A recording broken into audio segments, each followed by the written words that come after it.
The Department of Homeland Security is apparently on a huge ammo buying spree. It comes out to like 1.6 billion rounds. One thing that has unified Democrats and Republicans, and everybody in between, is that we all hated the bank bailout. Either you are with us or you are with the terrorists. The time to choose sides is now.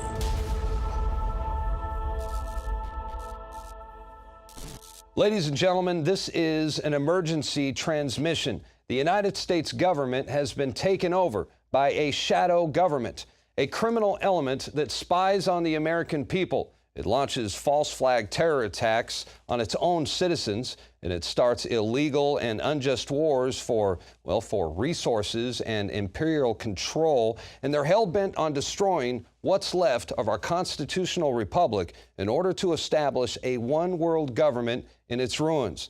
Those of you watching our broadcast for the first time tonight, well, I'm sure you figured out by now that you're not watching the mainstream news media because the truth will not be televised, at least not by any of the mainstream television news networks who are owned and controlled by the mega banks and the military-industrial complex. You will, however, routinely get a steady dose of the truth right here on the INFOWARS Nightly News. Good evening, everyone. I'm Darren McBreen. It is Wednesday, August 6, 2014. Here's a quick look at what's coming up. Tonight, a massive buildup of Russian troops on the Ukrainian border in the last 48 hours. And is the government hiding suspected Ebola cases from the public? There have been about a half a dozen patients who have had their blood tested because of concern. Those particular patients, their stories were not made public. Then Jesse Ventura sets the record straight. All that and more on tonight's INFOWARS Nightly News.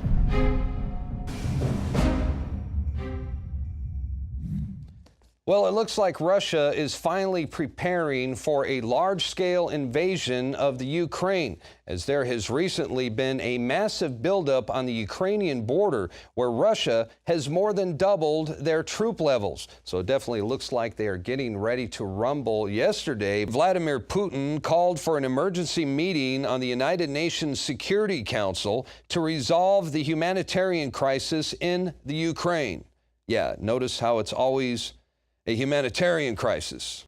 But the untold story behind the crisis is that this is an energy tug-of-war that's being fought between Russia and Western powers, and the Ukraine is simply caught up in the middle. Not to mention the fact that the Ukraine is a very important and strategic placemat on the grand chessboard. Now, there is reportedly tens of thousands of people displaced because of the fighting over the last several months. The Russian Foreign Ministry said the UN and the Red Cross have a readiness plan to deploy a humanitarian mission to the Ukraine, which some consider to be a pretext for an invasion by Russian forces. Yeah, you think? I mean, the Russians are battle ready. They have a large force of infantry, armor, artillery, and air defense right there on the Ukrainian border. And we're talking about 17 battalions. That's about 20,000 troops.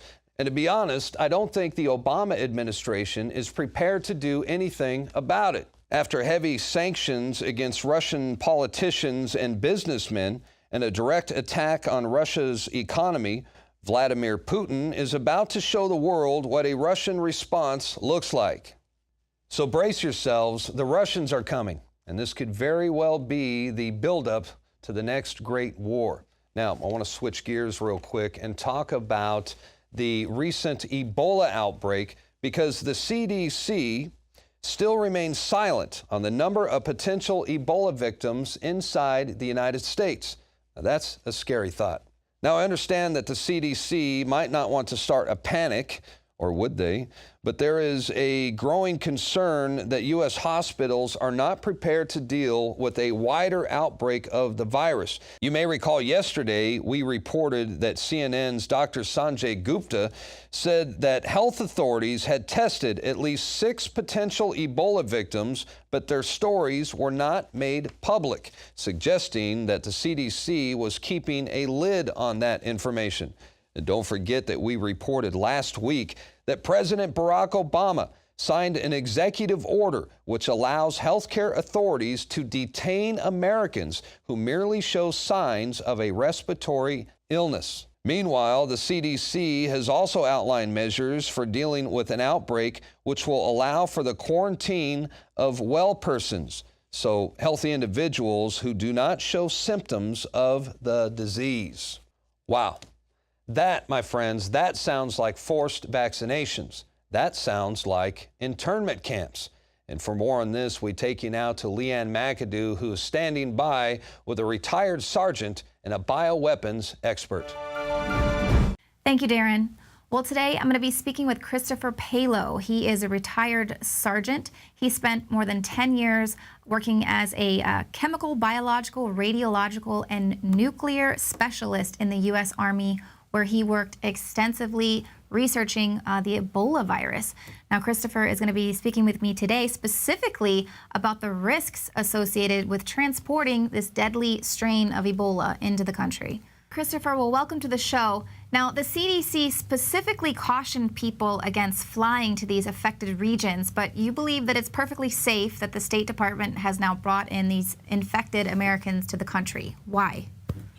Because of the level of safety that the CDC actually has.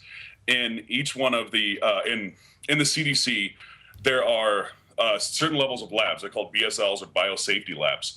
They range from 1 through 4. At level 4 being the highest, basically that's where Ebola and an Ebola patient would go. You know, in each hospital that a Ebola patient would go to, especially if it's run by the CDC, has these I guess parameters you could say set up to where it's safe. They're in a completely sealed room where it's actually it's under pressured. So say for some reason there's a crack in the glass or a hole in the wall, air will actually flow into the room, not letting anything out. And since Ebola is not an airborne agent, or like a pathogen rather, there's not a lot of issue with that. I mean, with Ebola, you treat it like you would a cold or anything like that. You just, you know, stay away from bodily fluids or anything like that. They, you know, any test done on an individual who has Ebola, they either do it in the room there, or they basically they triple contain the sample in a metal container, and then a airtight plastic bag, and then essentially what's a safe to transport it to another location. And in this location, there's a lab where it's under pressured, and the people who are who are working in the lab are in overpressured suits, meaning that there's more pressure on the inside of the suit than the outside air, so air would flow out, again, not letting the contagion in. As they leave the room, they go through what's called a gray area, where nothing can live. It's actually an area like sort of a little hallway bombarded by UV light. Anybody who's working with it gets automatically tested for the pathogen and quarantined. So I really don't feel that there is a issue with taking a person, especially an American doctor, to America to, you know, try to treat him, and also use the agents, the contagion inside of him to actually help with research on Ebola to create vaccines and better treatments and what have you. Well, the AP reported that one of these patients was actually walked out of the ambulance and walked right into the hospital. He wasn't inside one of these special containment tents. That's not really level 4 isolation. Right, I believe I saw that video of him being actually walked from the ambulance into the hospital. If you look, he is in a suit, right? And like I said, it's not airborne. It comes from like I said, it's bodily fluids, you know, spit, feces, blood, what have you. And also there is a 2 to 21 day incubation period where it sits there. You don't show any symptoms, you know, so, you know, the guy's not going to be hacking up blood and making the actual the pathogen aerosolized. So, you know, basically covering him up in a suit where none of his bodily fluids can get out, and transporting him from point A, from the ambulance to the hospital, as long as there's, you know, it's perfectly safe, as long as there's nobody around him. What they're going to do with that suit afterwards is they're going to burn it, you know, and they're going to put him in an isolated area and quarantine him for research and treatment. Now, one strain of Ebola, the Ebola restin, was actually found to be transmitted between monkeys via air, and that was in Reston, Virginia. Yes. Yes, they what it was because it's considered a simian virus. What happens is when your esophagus actually starts to decay from the virus, you start coughing up blood, and those little tiny blood particles get aerosolized, and they can fly 30, 40 feet, whatever, due to the from you coughing, and so that way it can be transmitted through the air, but it's not really like an airborne threat. It's within a certain parameter, and that's why in Reston it is actually they're quarantined off, and then after that happened, they tested everybody and they cleared down the room and actually flooded the room with UV rays after that.